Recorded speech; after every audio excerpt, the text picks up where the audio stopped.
দুনিয়াতে সুখী থাকতে চাইলে ভাগ্যটা অনেক বেশি ভালো হতে হয়, কিন্তু সবার ভাগ্য কিন্তু ভালো থাকে না। আর সবার ভাগ্যে আমার মতো সুখ লেখা থাকে না। আজকে থেকে 4 বছর আগে আমার স্বামী যখন মারা যায়, আমি অনেক বেশি ভেঙে পড়ছিলাম।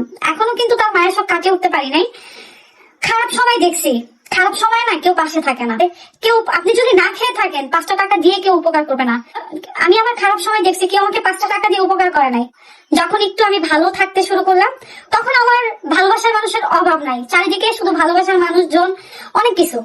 তো তারপর থেকে একা থাকতে বেশি পছন্দ করতাম, একাকিত্বটা আমার ভালো লাগতো। খুব বেশি মানুষের সাথে চলাফেরা করতাম না প্রয়োজন ছাড়া। চেষ্টা করতেছি নিজেকে একটু ভালো রাখার। বিয়ের সিদ্ধান্ত নিছি, বিয়ে করি নাই। অনেক মানুষ এটা মেনে নিতে পারতেছেন না। দেখেন, আমি যদি না খেয়ে থাকি কেউ এসে আমাকে খাওয়াই দিবেন না। আর আমি সারা জীবন উপার্জন করবো না। হ্যাঁ, সারা জীবন উপার্জন করবো না। আমাকে দেখার মতো কেউ নাই। আমি যদি অসুস্থ হই, ঘরে পড়ে থাকি, আমাকে ঘর থেকে বের করে হসপিটালে নেওয়ার মতো কোনো মানুষ নাই। সত্যি কথা যেটা, আমার জীবনে যত কিছু দরকার পড়ে, বাজার করা, ওষুধ আনা, খাবার দাবার, যাই কিছু করি না কেন আমার নিজেরই করতে হয়। তো আমার বয়সটা বাড়তেছে, এইভাবে তো জীবন যাবে না। একটা মেয়ে মানুষ জীবন পার করা অনেক কঠিন। তো অনেক ভেবে চিন্তে আমি বিয়ের সিদ্ধান্ত নিছি। বিয়ে এখনো করি নাই, তাই কিছু মানুষ জ্বলতেছেন, জ্বালা পড়া শুরু হয়ে গেছে, সহ্য করতে পারতেছেন না। আমি যদি না খেয়ে থাকি, আপনারা কি এসে আমাকে খাওয়াই দিবেন? আমি কত কষ্টের রাত পার করছি, কত কষ্টে। আপনারা ভিডিওতে দেখছেন নওশিন একটু কান্না করে ওইটুক, কিন্তু আমার বাস্তব জীবনের কষ্টগুলা অনেক বেশি কঠিন ছিল।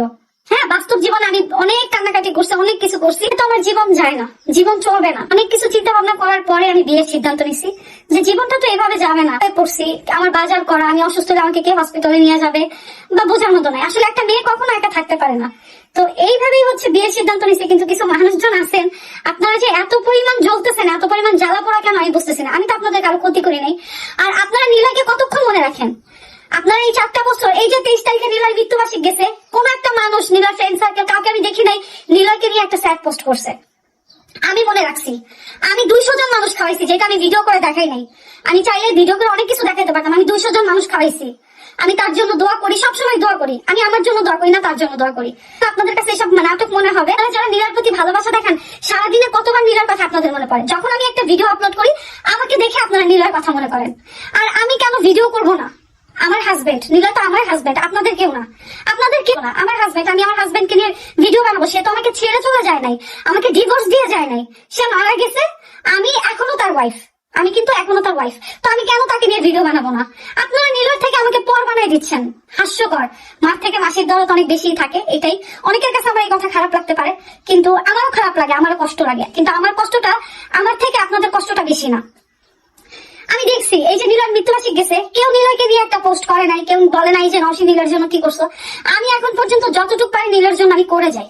হ্যাঁ, আর দেখেন, মানুষকে আপনারা যারা এত ভালোবাসা দেখাইতেছেন, আমি নওশিন কিছুদিন ভিডিও থেকে অফ থাকি, কেউ নীলয়কে মনে রাখবে না। যখন আমি ভিডিওতে আসি তখনই আপনাদের নীলার কথা মনে পড়ে, নীলার প্রতি ভালোবাসা বেড়ে যায়। আর একটা কথা, আপনাদের যদি মনে হয় নীলয়কে আমি শেষ করে দিছি, আমি ভাইরাসনের জন্য কিছু কথা বলতে পারতেছি না, যদি মনে হয় আমি নীলয়কে শেষ করে দিছি, আপনারা আইনগত ব্যবস্থা নিতে পারেন। যদি আপনাদের মনে হয় যে হ্যাঁ আমি নীলয়কে দুনিয়া থেকে বিদায় দিছি, আমি খারাপ কাজ করছি, ভাই নীলয় মারা যাওয়ার পরে আমার নামে 2টা মামলা দিছে। পিবিআইতে গিয়ে হত্যা মামলা দিছে, অপমৃত্যুর মামলা দিছে। পিবিআই আমাকে এমনি এমনি ছেড়ে দেয় নাই। আপনাদের যদি দরকার পড়ে আবার থানা পুলিশ করেন, আমাকে নিয়ে 100টা মামলা দেন, 100টা মামলা দেন। কোন থানায় যেতে হবে আপনারা বলবেন, আমি নিজে থেকে যাব। আমি আমার জায়গা থেকে নির্দোষ। আমি আমার জায়গা থেকে কোনো অন্যায় করি নাই, কোনো খারাপ কাজে লিপ্ত ছিলাম না, কোনো কিছু করি নাই। তো আপনারা যদি এসব নিয়ে কথা বলেন, কথা না বলে আইনগত ব্যবস্থা নেন, আপনারা বলবেন কোন থানায় যেতে হবে, আমি যাব। কিন্তু আপনারা যারা এত মায়া ভালোবাসা দেখান, বাস্তব জীবনটা, আমার জীবনটা অনেক কঠিন। নীলয় আমার জীবন থেকে হারাই গেছে, আমার জীবনটাকে জ্যান্ত লাশ বানাই দিয়ে গেছে। আমি যতই বিয়ে করি, ভালো থাকি, সুখে থাকার চেষ্টা করি না কেন, ওই মানুষটাকে কোনোদিন ভুলতে পারবো না। আর আমার জীবনের এই কষ্ট কোনোদিন মুছে যাবে না। তবে আমি চেষ্টা করতেছি ভালো থাকার, ইনশাল্লাহ। শুধুমাত্র বলছি যে বিয়ে করবো, এই নিয়ে আপনারা এত পরিমাণ জেলাস ফিল করতেছেন ভাই, মানে কি বলবো, মানে কিছু বলার নাই। যাই হোক, আল্লাহর উপর ভাগ্যটা ছেড়ে দিছি, যা কিছু হবে আল্লাহ ভরসা। সবকিছু আমি আমার জীবনের সকল খারাপ পরিস্থিতি আল্লাহ ভরসা বলে মেনে নিছি। আলহামদুলিল্লাহ, আলহামদুলিল্লাহ। আল্লাহ যা করেন ভালোর জন্য করেন। আল্লাহর ফয়সালার উপর আমি কখনোই নারাজ না। আল্লাহ আমার ভাগ্যে সামনে যা করবেন আমি সেটা মেনে নিব আলহামদুলিল্লাহ বলে। তো আপনাদের এসব কথায় আমার এখন খারাপ লাগে না। কিছু কথার জন্য ভিডিওটা বানাইতে বাধ্য হলাম।